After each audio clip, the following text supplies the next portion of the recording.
14 avril 2009, mardi de Pâques. Le Seigneur m'a renvoyé aux 2 épîtres données pour la messe du jour de Pâques. Premier extrait, 1 Corinthiens 5, verset 8. Le Christ, agneau pascal, n'a-t-il pas été immolé pour nous? Célébrons donc la fête, non pas avec de vieux ferments, non pas avec ceux de la perversité et du vice, mais avec du pain non fermenté, celui de la droiture et de la vérité. Jésus dit: Je t'appelle au renouveau de ta vie en toute pureté de cœur et fidélité d'adoration. La pureté du cœur est l'effet de l'adoration persévérante et son fruit. On ne peut demeurer devant mon visage eucharistique jour après jour sans être changé d'un degré de pureté, c'est-à-dire de clarté, à un autre. Ceux qui adorent mon visage eucharistique seront comme des miroirs dans l'Église, réfléchissant aux yeux de tous ma sainteté, ma majesté et ma compassion sans limite. C'est ainsi que je veux accomplir la transformation de mes prêtres. Je veux qu'ils demeurent en ma présence jusqu'à ce que le reflet de ma sainteté, en eux et sur leur visage, manifeste à tous que je suis fidèle à mes promesses et que l'adoration de mon visage eucharistique constitue pour tous mes prêtres un moyen privilégié de transformation en ma personne. Je t'appelle au renouveau de ta vie, et le principe de ce renouveau se trouve dans ta fidélité à l'adoration. Tu as promis en ma présence et devant l'évêque que je t'ai donné de vivre dans une persévérante adoration. C'est là ton appel.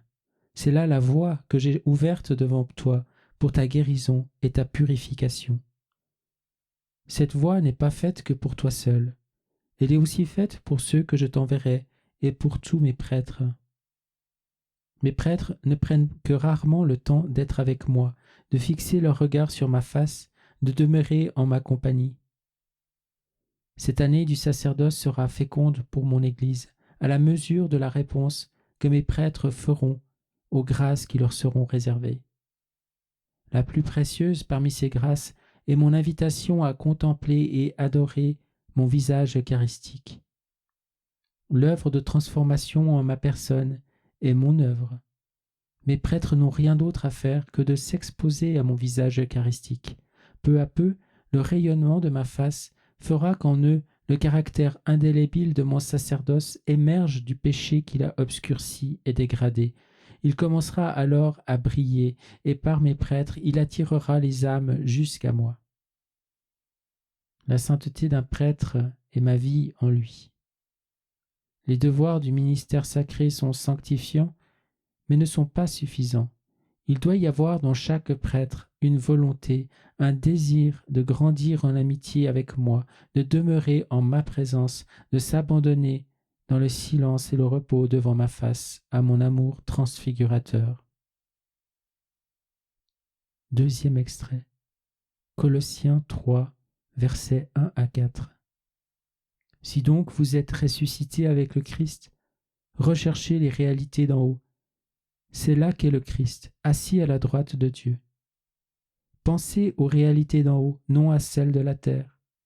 En effet, vous êtes passés par la mort et votre vie reste cachée avec le Christ en Dieu. Quand paraîtra le Christ, votre vie, alors vous aussi vous paraîtrez avec lui dans la gloire. Jésus dit: C'est la règle de vie que je te donne pour ce temps pascal et pour le restant de tes jours. Vis avec moi, caché en moi, comme je suis caché dans la gloire de mon Père et sous les apparences du pain dans le sacrement de mon amour. Recherche ma face et je chercherai la tienne, faisant pénétrer ma clarté en ton âme pour la transformer de l'intérieur. Ceux qui se détournent de moi, présents dans le sacrement de mon amour, font le choix des ténèbres et rejettent ma lumière. Ils seront déformés par l'obscurité qui pénètre leur âme, les soumettant à la domination du péché. Je t'ai montré la voie de la sainteté sacerdotale que je désire pour tous mes prêtres. Puissent mes prêtres prendre le temps de demeurer devant mon visage eucharistique et de s'abandonner à l'amour de mon cœur eucharistique. C'est de cette manière que je compte renouveler le sacerdoce de mon Église. Cette année du sacerdoce est le moment que j'ai choisi pour commencer une action universelle dans les âmes de mes prêtres. Je vais séparer le bon grain de l'ivraie. Certains seront perdus, et déjà mon cœur et le cœur de ma mère s'en affligent. Mais beaucoup entreront dans une nouvelle manière de vivre, marquée par l'adoration et par la lumineuse pureté qui en est le fruit. Mercredi 15 avril 2009. Le chemin que j'ai tracé devant toi est le chemin de l'adoration. Avance sur ce chemin à la lumière de mon visage eucharistique, et tu verras qu'il mène directement à l'intérieur de mon cœur ouvert. C'est ce chemin-là que je veux proposer à tous mes prêtres. Je veux qu'ils avancent à la lumière de ma face, délaissant toute obscurité et ne désirant rien d'autre que de reposer dans les profondeurs de mon saint côté. Mon cœur transpercé est source de pureté, de guérison et de sainteté pour tous mes prêtres. Combien voudrais-je les voir s'approcher de mon cœur ouvert dans le sacrement de mon amour. Il leur suffit de venir à moi, même s'ils sont épuisés et incapables de discours ou de pensées affectueuses. Par le simple fait de venir à moi, ils font la démonstration de leur amour pour moi et de leur désir que j'agisse pour guérir et purifier leur âme. Tu dois apprendre à rester en ma présence et y demeurer aussi longtemps que possible, car c'est l'essence même de la vie à laquelle je t'ai appelé. Lorsque tu me délaisses pour tant d'autres choses, tu compromets les grâces inestimables que je t'ai données en t'amenant ici pour être le prêtre adorateur de mon visage eucharistique. La guérison et la purification de tant d'âmes sacerdotales dépendent de ta fidélité à cet appel à l'adoration et à la réparation. Je t'ai chargé d'une grave responsabilité pour la guérison de tes frères prêtres et pour le retour de beaucoup à mon cœur ouvert. Leur guérison et leur sanctification dépendent de ton amour pour eux et de l'expression de cet amour par ta fidélité à l'adoration. Je t'ai choisi pour être associé à moi-même et à ma très sainte mère dans cette œuvre. Tu n'es pas seul. Il y a beaucoup d'autres âmes que j'ai appelées à cette vie d'adoration et de réparation pour mes prêtres bien-aimés. Mais tu as ton rôle à jouer dans le dessein de mon amour miséricordieux et personne d'autre que toi ne peut assurer ce rôle. Tu peux donc constater que je compte sur toi, mais n'aie pas peur. Je te donnerai la grâce de la fidélité à tout ce que je t'ai demandé. Ce n'est pas toi qui feras de grandes choses pour mes prêtres, mais plutôt moi, vivant en toi comme en une humanité de surcroît, une humanité marquée par mon sacerdoce, une humanité dans laquelle je peux m'offrir au Père et me donner pour les âmes. C'est la vocation de tout prêtre, me permettre en eux de vivre ma mission de prêtre éternel et de victime. C'est de cette manière que depuis le commencement j'ai décidé de sauver les âmes et de glorifier mon Père, et c'est pourquoi, durant la nuit qui a précédé ma passion, j'ai prié, afin que mes apôtres soient un avec moi, comme je suis un avec mon Père. La prière que tu récites après la Sainte Communion est inspirée de ma propre prière pour tous mes prêtres. Ô Jésus, mon bien-aimé, unis-moi à toi, mon corps à ton corps, mon sang à ton sang, mon âme à ton âme, mon cœur à ton cœur, tout ce que je suis à tout ce que tu es, afin que je sois en toi, ô Jésus, un seul prêtre et une seule victime, offerte à la gloire de ton Père, par amour pour ton épouse l'Église.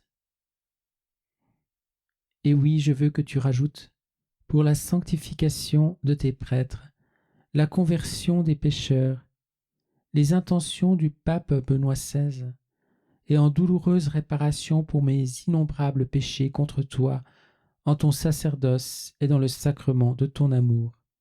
Amen. Chaque fois qu'un prêtre commet un péché, il pêche directement contre moi et contre la très sainte Eucharistie à laquelle son être tout entier est ordonné. Lorsqu'un prêtre s'approche de mon autel chargé de péchés qui n'ont pas été confessés ou pour lesquels il ne s'est pas encore repenti, mes anges le regardent avec horreur.